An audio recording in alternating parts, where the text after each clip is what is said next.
Hi friends, இன்னைக்கு நம்ம இந்த ட்ராமாவோட அடுத்த எபிசோட் தான் பார்க்க போகிறோம். லாஸ்ட் எபிசோடில் இதுவரை பார்த்துருந்தோம் அப்படின்னா, ஹீரோயின் வந்துட்டு அவங்க ஃப்ரெண்டு தான் வராங்க அப்படின்ற மாதிரி நினச்சிட்டு சொல்லிட்டு இருந்திருப்பாங்க. நான் என்னோட பேக் வந்து டாக்ஸிலே விட்டுட்டேன், ஸோ நீ போயிட்டு அதை எடுத்துகிட்டு வர முடியுமா அப்படின்னு. இப்போ தான் மூஞ்ச பார்த்தீங்கன்னா நோட் பண்ணுறா, எது இவனா அப்படின்னு. அவனும் பார்த்தீங்கன்னா அப்படியே கிட்ட வந்துட்டு இருக்கானா, இவனும் பார்த்தீங்கன்னா தட்டு தடுமாறி அப்படியே எந்திரிச்சு ஒரு மாதிரி சாஞ்சு நின்றுட்டு இருக்கா சோகமாக. ஸோ இவனும் பார்க்குறான், நீ என்ன குடிச்சிருக்கியா அப்படின்ட்டு. இவன் எதுவுமே சொல்லலை. நீ ஓகேவான்ற மாதிரி டச் பண்ண வரானா, இவ பார்த்தீங்கன்னா நான் நல்லா தான் இருக்கேன் அப்படின்ற மாதிரி சொல்லிட்டு இருக்கா. ஸோ இவனும் பார்த்தீங்கன்னா ஒரு மாதிரி ஸ்மைல் பண்ணிட்டா. இதுக்கப்புறம் அவனோட பேக்கை இந்த மாதிரிலாம் நீ மறந்து எங்கேயும் விட்டுட்டு போகாத அப்படின்ற மாதிரி கொடுக்குறான். ஆனால் அவள் பார்த்தீங்கன்னா வாங்க கூட இல்லை. இவன் பார்த்தீங்கன்னா அப்படியே உட்காந்து அந்த பேக் எல்லாத்தையுமே வச்சுட்டு நான் உன்னை ஹக் பண்ணிக்கலாமா அப்படின்ற மாதிரி கேட்குறான். அவன் எதுவுமே சொல்லலை. ஸோ இவன் பார்த்தீங்கன்னா அவனாவே அவளை ஹக் பண்ணிட்ட. என்ன நடந்தாலும் சரி, நான் உனக்காக இருப்பேன். நாளைக்கு நான் இந்த சிட்டியை விட்டு வேற ஒரு சிட்டிக்காக போகிறேன், ஆனால் எப்போவுமே நான் உனக்காக இருப்பேன் அப்படின்ற மாதிரிலாம் சொல்லிட்டு அவன் வாட்டில் வரான். இவன் பார்த்தீங்கன்னா எதுவுமே சொல்ல அப்படியே சைலண்ட்டாக நின்றுட்டு இருக்காளா. என்ன ஆனாலும் சரி, எனக்கு உன் மேலே இருக்கிற அந்த லவ் மட்டும் மாறவே செய்யாது அப்படின்ட்டு அவன் அழுதுகிட்டே அங்கேருந்து போகிறான். இவளுக்கு பார்த்தீங்கன்னா இப்போ தான் உரைக்குது போல், ஐயோ போகிறானே அப்படின்ட்டு பின்னாடியே ஓடி வந்துட்டுருக்கான். லிஃப்ட்டை பார்த்தா லிஃப்ட் ஆல்ரெடி கீழே போயிட்டுருக்கு. மொத்தம் 30 ஃப்ளோர் இருக்கும் போல். ஸோ இவன் பார்த்தீங்கன்னா ஸ்டெப்பில் தான் வேக வேகமாக இறங்கி ஓடி வந்துட்டுருக்கா. கரெக்டாக இவள் வர்றதுக்கும் அவன் காரை எடுத்துகிட்டு போகிறதுக்கும் கரெக்டாக இருக்குது. காருக்கு பின்னாடியே ஓடிட்டுருக்கு. ஒரு பிரயோஜனமும் இல்லை. அவன் கார் எடுத்துகிட்டு அங்கேருந்து போய்கிட்டே இருக்கான். இவளுக்கு தான் ஒரு மாதிரியாக இருக்குது. மறுநாள் பார்த்தீங்கன்னா இவன் இந்த சிட்டியை விட்டு கிளம்ப ரெடி ஆகிட்டான். லை தான் பார்த்தீங்கன்னா கூட்டு வந்துட்டு இருக்கான். நீ ரொம்ப கேர்ஃபுல்லாக இருக்கணும், நீ போகிற சிட்டியில் வந்து ரொம்ப மழை பெய்யுறதா நான் கேள்விப்பட்டேன் அப்படி இப்படின்னு. டே நான் ஒன்றும் குழந்தை இல்லை, அதெல்லாம் நான் பார்த்துப்பேன், நீ எங்கள் அம்மாவை மட்டும் நல்லபடியாக பார்த்துக்க அப்படின்னு. இதெல்லாம் நீ சொல்லணும்னு அவசியமே இல்லை, நான் ஆன்ட்டியை நல்லபடியாக பார்த்துப்பேன் அப்படின்னு. நீ அம்மா கூட இருக்கும்போது எனக்கு ஒன்றும் கவலைலாம் கிடையாது, பட் எனக்கு ஒரு ஆளை நினைக்கும் போது தான் ரொம்ப வருத்தமாக இருக்குன்ற மாதிரி சொல்கிறானா. லைஃப் பார்த்தீங்கன்னா ஒரு மாதிரி பார்க்குறான். நீ இன்னி அவளை விட்டு வெளியே வரலையாடா அப்படின்னு. இந்த சைடு நம்ம ஹீரோனை காட்டுறாங்க. இவ பார்த்தீங்கன்னா காலங்காத்தால கடிகாரத்தை தான் பார்த்துட்டு உட்காந்துட்டு இருக்கா. அவங்க ஃப்ரெண்டு வராங்க. என்னடி காலங்காத்தாலே ரெடியாகி உட்காந்துட்டு இருக்க, என்ன விஷயம் அப்படின்னு. அது என் ஆள் ஊரை விட்டு இன்னைக்கு தாண்டி போகிறான் அப்படின்ற மாதிரி சொல்லும்போது அந்த பொண்ணு பார்த்தீங்கன்னா கடுப்பாயிட்டு இருக்கா. ஏண்டி அவன் ஊரை விட்டு போகிறான்ற இங்கே கல்லாட்ட உட்காந்துட்டு இருக்கா, போடி போய் அவனை பாரு, அவனை மீட் பண்ணி பேசு, உன் மனசுக்குள்ள காதலை வச்சுட்டு நீ இந்த மாதிரி கஷ்டப்பட்டுட்டு இருக்க, போய் அவனை பாரு, அவன்கிட்ட நடந்த விஷயங்களை சொல்லு, எல்லாமே வந்து சால்வ் ஆயிரும். நீ பார்க்கணும்னு அவனை நினச்சாலும் பார்க்க முடியாத ஒரு சூழ்நிலை வந்தாலும் வந்துடும், நீ கிளம்பு அப்படின்னு. அவளும் பார்த்தீங்கன்னா அப்படியா சொல்கிறேன்ட்டு அங்கேருந்து அடிச்சு பிடிச்சி ஓடி வந்துட்டு இருக்கா. அதே சமயம் லெய் வந்து ஷார்ட் கேட்டுட்டு இருக்கான். நீ இன்னைக்கு ஊரை விட்டு போகிற அப்படின்றது அவளுக்கு தெரியுமா தெரியாதா, ஏன் அவள் வரல அப்படின்னு. அது அவளுக்கு தெரியும், பட் அவளுக்குன்னு நிறைய டிஃபிகல்ட்டான விஷயங்கள் இருக்கும்ல, அதெல்லாம் அவள் தானே ஹேண்டில் பண்ணணும். அவளுக்கு ஹெல்ப்புக்குன்னு யாருமே இல்லை அப்படின்ட்டு சப்போர்ட் பண்ணுறான்.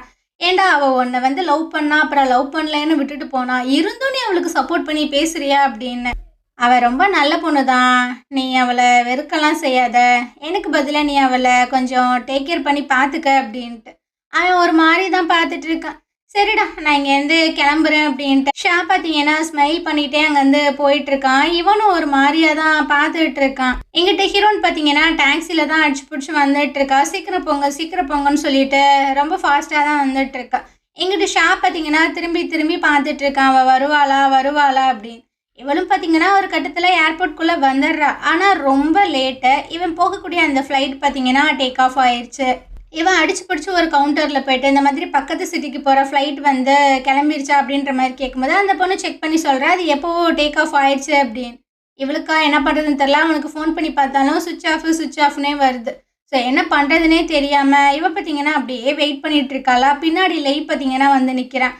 ஆமாம், இங்கே எதுக்காக வந்த, யாரையோ பார்க்குறதுக்காக வழி அனுப்புறதுக்காக வந்தியோ அப்படின்னு. என்னை மன்னிச்சிருங்க, நான் ரொம்ப லேட்டாக வந்துட்டேன்ற மாதிரி சொல்லும்போது, ஓ நீ திரும்ப என் தம்பிக்கிட்ட ஜாயின் ஆக போகிற, அதை தான் இப்படி இன்டெரக்டாக சொல்கிறியா அப்படின்னு. இவ பார்த்தீங்கன்னா எதுவுமே சொல்லலை. ஆமாம், நீ என்ன தான் நினச்சிட்டு இருக்க, ஃபஸ்ட்டு என் தம்பியை நீனா தான் வாண்டடாக போய் ஹாஸ்பிட்டலாக அப்ரோச் பண்ண, அப்புறம் நீயா தான் அவனை வந்துட்டு லவ் பண்ண, அப்புறம் விட்டுட்டு போன, எல்லாமே நீ இந்த மாதிரி பண்ணிகிட்டு இருக்க. திரும்பவும் அவனை பார்க்க வந்தேன், நான் அவனை கூட பேச்சப் ஆக வந்தேன்னு சொல்லிட்டு இருக்க.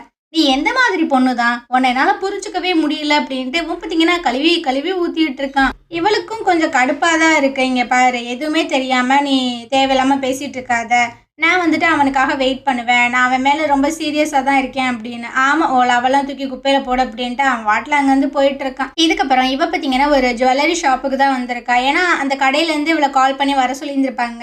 ஸோ இவளும் பார்த்தீங்கன்னா வந்து எதுக்கு கால் பண்ணீங்கன்ற மாதிரி கேட்கும்போது, அந்த ஷா வந்து ஒரு ரிங் ஆர்டர் பண்ணியிருந்தாரு. ஆனால் அவர் வந்துட்டு டெலிவரி டைமில் வந்து வாங்கவே கிடையாது. அதனால தான் நாங்கள் வந்து உங்களுக்கு கால் பண்ணோம். ஏன்னா அவர் 2 காண்டாக்ட் நம்பரை விட்டுட்டு போயிருந்தாரு அப்படின்னு. இவன் அந்த ரிங்கெல்லாம் எடுத்து பார்த்து ஒரு மாதிரி ஃபீல் பண்ணுறா. ஏன்னா அவங்க லவ் பண்ணும்போது இவ தான் சொல்லியிருந்திருப்பான். ஆனால் உன்னை கல்யாணம் பண்ணால் என்ன அப்படின்னு, அதுக்கு என்ன நம்ம பண்ணிக்கிறலாமே அப்படின்ற மாதிரிலாம் சொல்லியிருந்திருப்பான். ஸோ அதுக்காக தான் இந்த ரிங்கை வாங்கியிருந்திருப்பான் போல். அதெல்லாம் நினைக்கும் போது இவளுக்கு பார்த்தீங்கன்னா ஒரு மாதிரியா இருக்குது. ரொம்ப சோகமாக ரிட்டன் வீட்டுக்கு வரால. அவங்க ஃப்ரெண்டு வந்து கேட்குறாங்க, என்னடி ஆச்சு, அவனை பார்த்தியா அப்படின்ட்டு. இல்லடி, நான் அவனை பார்க்கல, மிஸ் பண்ணிட்டேன். ஆனால் நான் அவனை மீட் பண்ணுறதுக்கு அந்த சிட்டிக்கே போகிறேன் அப்படின்னு. என்னடி சொல்கிற அப்படின்ட்டு உட்கார வச்சு கேட்கும்போது, ஆமாண்டி, நான் வந்து சும்மா விளையாட்டுக்கு என்னோட ஆசையை வந்துட்டு சொன்னேன். ஆனால் அவன் அதை சீரியஸாக எடுத்து எல்லா விஷயங்களுமே வந்துட்டு நிறைவேற்றினான். அந்த மாதிரி ஒரு பர்சனை நான் எப்படி மிஸ் பண்ணுறது? எனக்கு தெரியும் நான் அவனை ரொம்ப கஷ்டப்படுத்திட்டேன். நானே நேரில் போயிட்டு அவன்கிட்ட சொல்ல போகிறேன். நான் வந்துட்டு அவனை உண்மையாக தான் லவ் பண்ணுறேன். இதுக்கப்புறம் என்ன ஆனாலும் சரி, நான் அவனை விட்டு போக மாட்டேன். அவன் எனக்காக என்ன வாங்கி வச்சிருந்தான் தெரியுமா அப்படின்ட்டு அந்த ரிங்கெல்லாம் எடுத்து காமிக்கிறா. அப்போனா நீ உடனே கிளம்புடி அப்படின்ற மாதிரி அவள் சொல்லிட்டு இருக்கா. ஸோ இவனும் அங்கேருந்து கிளம்பும்போது டிவியில் பார்த்தீங்கன்னா ஒரு நியூஸ் ஒன்று ஓடிட்டு இருக்கா. அடியா, இங்கே ரொம்ப மழை பெய்யுதான், பார்த்து போ அப்படின்னு. அவளும் சரின்ற மாதிரி வந்துடுறா. வந்து ஏர்போர்ட்டில் தான் உட்காந்துட்டு இருக்கு. ஃப்ளைட் பார்த்தீங்கன்னா ரொம்பவே லேட்டாக தான் வருது. ஏன்னா அந்த சிட்டியில் வந்துட்டு பயங்கரமாக மழை பெய்யுது அப்படின்ற மாதிரி சொல்லியிருந்திருப்பாங்களா, அதனால டிலே ஆயிடுச்சு போல். அதனால இவ பார்த்தீங்கன்னா அந்த ஷாவை வந்து ஃபோட்டோஸ் வீடியோஸ்லாம் எடுத்திருப்பாள்ல, அது எல்லாத்தையுமே உட்காந்து பார்த்துட்டு இருக்கா. எனக்காக நீ கொஞ்ச நேரம் வெயிட் பண்ண அப்படின்னு. அதே சமயம் லைய காட்டுறாங்க. இவனுக்கு பார்த்தீங்கன்னா ஏதோ ஒரு உறுத்தலாகவே இருக்குது. வெளியே நல்லா மழை பெஞ்சிட்டு இருக்கு. அதையே ஒரு மாதிரியா பார்த்துட்டு இருக்கான். இங்கிட்டு நம்ம ஹீரோனை காட்டுறாங்க. இவ பார்த்தீங்கன்னா ஒரு வழியாக அந்த சிட்டிக்கு வந்துடுறா. ஃபர்ஸ்ட் அவங்க ஃப்ரெண்டுக்கு பார்த்தீங்கன்னா ஃபோன் பண்ணி சொல்கிறா, நான் இந்த மாதிரி இந்த சிட்டிக்கு வந்துட்டேன்டி, அடுத்து அவனை தான் போய் நான் மீட் பண்ணோம், அப்புறமாட்டி கூப்பிட்றேன் அப்படின்ட்டு. திரும்பவும் அந்த ஷாக்கு பார்த்தீங்கன்னா கால் பண்ணும்போது ஃபோனை வந்துட்டு யாரோ ஒருத்தவங்க பிக் பண்ணுறாங்க. இவ்வளோ ரொம்ப சந்தோஷமாக ஒரு வழியாக நீ ஃபோனை எடுத்துட்டியா அப்படின்ற மாதிரிலாம் சொல்லும்போது, நான் வந்துட்டு ஷா கிடையாதுமா, அவருக்கு வந்துட்டு ஒரு ஆக்சிடென்ட் ஆயிடுச்சு. ஸோ அவருக்கு பயங்கரமாக அடிபட்டுருச்சு, ஹாஸ்பிட்டலில் சேர்த்துருக்கோம், நீங்கள் சீக்கிரமாக வாங்க அப்படின்ற மாதிரி சொல்லும்போது அவ்வளோதான். இவன் ஷாக்காக எப்படியே ஃபோனை கீழே போட்டுறா. இங்கிட்ட நம்ம லைய காட்டுறாங்க. அவனோட பிஏ பார்த்தீங்கன்னா ஏதோ ஒரு ப்ராஜெக்டை படிச்சுட்டு இருக்காங்க. லை பார்த்தீங்கன்னா டிவியில் இந்த நியூஸை தான் பார்த்துட்டு இருக்கான். அவனுக்கு ஒரு மாதிரியா இருக்குது. ஸோ அந்த பிஏவை ஸ்டாப் பண்ண சொல்லிட்டு ஷாக்கு பார்த்தீங்கன்னா ஃபோன் பண்ணி பார்க்குறான். அவனோட ஃபோன் பார்த்தீங்கன்னா ரீச்சே ஆகலை. ஸோ இவனுக்கு ஒரு மாதிரியா தான் இருக்குது. இங்கிட்ட ஹீரோன் பார்த்தீங்கன்னா அடிச்சு பிடிச்சி ஒரு டாக்ஸி ஏறி தான் வந்துட்டுருக்கான். இங்கிட்ட நம்ம ஷாவை தான் காட்டுறாங்க. இவனுக்கு பலத்த அடி தான் போகல. ஸோ டாக்டர் பார்த்தீங்கன்னா சிபிஆர்லாம் கொடுத்துட்ருக்காங்க. ஆனால் அவன் கண்ணை முழிச்ச மாதிரியே தெரியல. ஹீரோனுக்கு பார்த்தீங்கன்னா ஒரு மாதிரி பக்குன்னு தான் இருக்குது. ரொம்ப ஃபாஸ்ட்டாக பார்த்தீங்கன்னா ஹாஸ்பிட்டலுக்கு அடிச்சு பிடிச்சி ஓடி வந்துட்டுருக்கான். இந்த ஷாக்கு பார்த்தீங்கன்னா சிபிஆர் தான் கொடுத்துட்ருக்காங்க. பட் அவன் கண்ணே முழிச்ச மாதிரி தெரில, ஒரு மாதிரி அன்கான்ஷியஸாக தான் இருக்கான். ஸோ இவ பார்த்தீங்கன்னா அந்த ஷா இருக்கக்கூடிய இடத்துக்கு அடிச்சு பிடிச்சி வந்துடுறா. அவனையுமே ஒரு மாதிரி பார்க்குறான். அந்த டைம் அவன் பார்த்தீங்கன்னா லைட்டாக கண்ணை முழிச்சு இவளை பார்த்து ஸ்மைல் பண்ணுறான். ஸோ அவனும் பார்த்தீங்கன்னா ஒரு மாதிரி எப்படியே பார்க்குறாளா. ஸோ இவனோட மனசுக்குள்ளே பார்த்தீங்கன்னா, நீ இன்னொரு ஒரு சான்ஸ் எனக்கு கொடுத்த அப்படின்னா உன் கூட நான் இந்த லைஃப்பை ரொம்ப சூப்பராக நான் வந்து லீட் பண்ணுவேன். ஆனால் அதுக்கான டைம் இது கிடையாதுன்னு தான் நான் நினைக்கிறேன். எனக்காக நீ வெயிட் பண்ணு அப்படின்ட்டு பொசுக்குன்னு கண்ண முடியிடுறான். ஸோ நர்ஸ் பார்த்தீங்கன்னா வெளியே வராங்க. இவளுக்கு பார்த்தீங்கன்னா என்ன நடக்குதுன்னே தெரியல. உள்ளே வர ட்ரை பண்ணுறான், ஆனால் அந்த நர்ஸ் விட மாட்டுறாங்க. ஸோ இவனுக்கு பார்த்தீங்கன்னா தொடர்ந்து சிபிஆர் கொடுக்குறாங்க. எதுவுமே இல்லை, இறந்து போயிட்டான் போல். ஸோ இவனால் அதை அக்செப்ட் பண்ணிக்கவே முடியல. உள்ளே வந்து பார்க்குறான், ஒரு மாதிரியாக அவளுக்கு இருக்குது. ஸோ அந்த ஷாவை பார்த்தீங்கன்னா எழுப்பிட்டுருக்கேன், என்னை பாரு அப்படின்னு. அந்த டாக்டர் பார்த்தீங்கன்னா சொல்லிட்டு இருக்காங்க, நீங்கள் கொஞ்சம் அமைதியாக இருங்க, உங்களோட இழப்புக்கு எங்களை மன்னிச்சிருங்க அப்படின்னு. இல்லை டாக்டர், நீங்கள் அந்த மாதிரிலாம் சொல்லாதீங்க, அவனுக்கு எதுவுமே ஆகாது.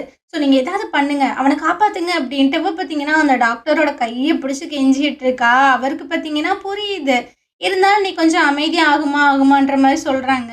நர்ஸ் பார்த்தீங்கன்னா அந்த டியூப் மற்ற விஷயங்கள் எல்லாத்தையுமே கழட்டும் போது, இல்லை எதுக்கு இந்த மாதிரி நீங்கள் கழட்டுறீங்க, அவன் உயிரோட தான் இருக்கான் அப்படின்ட்டு அந்த டாக்டரை பிடிச்சி, நான் உங்களுக்கு கெஞ்சி கேட்குறேன் ப்ளீஸ், அவனை எப்படியாவது காப்பாற்றுன்ற மாதிரி சொல்கிறா. ஆனால் அவர் என்ன பண்ண முடியும். ஸோ இவ பார்த்தீங்கன்னா ஒரு கட்டத்தில் மயக்கம் போட்டு விழுந்துடுறா. இங்கிட்ட ஷாவோட அம்மாவுக்கு என்னாச்சுன்னு தெரில. அவங்கள பார்த்தீங்கன்னா டாக்டர் வந்து செக் பண்ணி பார்த்துட்டு இருக்காங்க. ஸோ அந்த மெய்ட் கிட்ட வந்து சொல்கிறா, நீங்கள் இந்த அம்மாவை நல்லபடியாக பார்த்துக்கோங்க, நான் போயிட்டு ஷாவை வீட்டுக்கு ரிட்டர்ன் கூட்டு வரேன் அப்படின்னு. இவனுக்கு அவன் இறந்து போன விஷயம் தெரியுமா தெரியாதா அப்படின்றது தெரில. அப்படியே நம்ம ஹீரோனை காட்டுறாங்க. இவளை பார்த்தீங்கன்னா ஒரு பெட்டில் வந்து அட்மிட் பண்ணி வச்சுருக்கானுங்க. ஸோ ஷா கூட இருந்த அந்த நல்ல நல்ல மெமரிஸ் எல்லாமே இவளுக்கு 1 by 1 ஞாபகம் வந்துட்டு இருக்கு. அப்படியே லைட்டாக கண்ணை முழிச்சு பார்க்குறா. அவன் ஆப்போசிட்டில் உட்காந்து நீ கண்ணு முழிச்சிட்டியா அப்படின்ற மாதிரி கேட்குற மாதிரியே இவளுக்கு தோணுது. ஒரு மாதிரி தான் பார்த்துட்டு இருக்கா. அப்போ அந்த நர்ஸ் பார்த்தீங்கன்னா சொல்கிறாங்க, நீங்கள் ஒரு வழியாக கண் முழிச்சிட்டிங்களா அப்படின்ட்டு. இவனும் அப்படியே ஒரு மாதிரி மயக்கத்தோடு எழுந்திரிச்சு உட்காரும்போது, நீங்கள் இந்த ஃபார்மில் சைன் பண்ணுங்கன்ற மாதிரி சொல்கிறானுங்க. ஆமாம் அந்த ஷாக்கு எதுவுமே ஆகலைல அப்படின்ற மாதிரி கேட்கும்போது, நீங்கள் அந்த உண்மையை ஏற்றுக்கிட்டு தான் ஆகணுன்ற மாதிரி சொல்கிறாங்க. இல்லை நீங்கள் எங்கிட்ட போய் சொல்கிறீங்க, நானே அவனை போய் பார்க்குறேன் அப்படின்ட்டு. இப்போ பார்த்தீங்கன்னா அங்கேருந்து எந்திரிச்சு ஓடி வந்துட்டுருக்கா. எங்கிட்ட ஹீரோ பார்த்தீங்கன்னா காரில் தான் வந்துட்டுருக்கான். அவனுமே ஷா கூட இருந்த அந்த விஷயங்கள் எல்லாத்தையுமே யோசிச்சு பார்த்து தான் வந்துட்டுருக்கான். ஸோ அவனுக்கு வந்து அவன் இறந்து போயிட்டான் அப்படின்ற விஷயங்களை இன்ஃபார்ம் பண்ணியிருந்திருப்பாங்க போல். எங்கிட்ட ஹீரோயின் பார்த்தீங்கன்னா ஒரு ரூம்குள்ளே தான் வரா. அங்கே தான் அவனோட பாடியை பார்த்தீங்கன்னா போட்டு வச்சுருக்காங்க. ஸோ இவளுக்கு ஒரு மாதிரியாக இருக்குது. அப்படியே ஒரு மாதிரி பயந்துட்டே அந்த துணியை பார்த்தீங்கன்னா எடுக்கிறா. அவளுக்கு அதை அக்செப்ட் பண்ணிக்கவே முடியல. ஒரு மாதிரியாக தான் இருக்குது. இல்லை நீ வந்துட்டு என்னை பயமுறுத்துற, நீ தூங்கிட்டு தானே இருக்க, ப்ளீஸ் கண்ணமொழி என்கிட்ட விளையாடாத.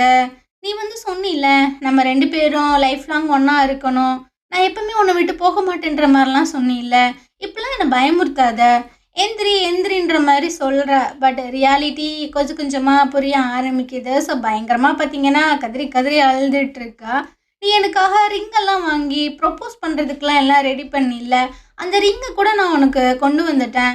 ஸோ எந்திரிச்சு எனக்கு ப்ரொப்போஸ் பண்ணு, வா நம்ம வந்து கல்யாணம் பண்ணிக்கலாம் அப்படின்ற மாதிரிலாம் சொல்லி பயங்கரமாக கதறி கதறி பார்த்தீங்கன்னா அழுதுட்டுருக்கான். அந்த இடத்துக்கு பார்த்தீங்கன்னா லை வந்து அவளை பிடிச்சி அப்படியே தள்ளி விட்டுட்ருக்கான். ரொம்ப கோபத்தில் இருக்கான் ஹீரோயின் மேலே. ஏன்னா இவனால தான் இவன் இறந்து போயிட்டான், இவனால தான் அவன் அந்த சிட்டிலேருந்து இந்த சிட்டிக்கே வந்தான் அப்படின்ற மாதிரி அவன் ஃபிக்ஸ் ஆகிட்டான். ஸோ அவள் கதறி கதறி அழுகிறாளா, நீ அழுகிறதுக்கு கூட தகுதியான ஆளே இல்லை அப்படின்ற மாதிரிலாம் சொல்லிட்டு இருக்கான். அந்த நர்ஸ் வந்து சொல்கிறாங்க, நீங்கள் ஒன்றும் வருத்தப்படாதீங்க, இவரோட இழப்பை எங்கனாலேயே தாங்கிக்க முடியல அப்படின்ட்டு அந்த நர்ஸ் பார்த்தீங்கன்னா சொல்லிட்டு இருக்காங்க. ஷாவோட கையில் பார்த்தீங்கன்னா ஒரு வாட்ச் இருக்கும். அது லை தான் வாங்கி கொடுத்துருப்பான் போல. அந்த வாட்ச் பார்த்தீங்கன்னா பயங்கரமாக நொறுங்கி போயிருக்கு. அதை பார்க்கும்போதெல்லாம் அவனுக்கு ரொம்ப கஷ்டமாக இருக்குது.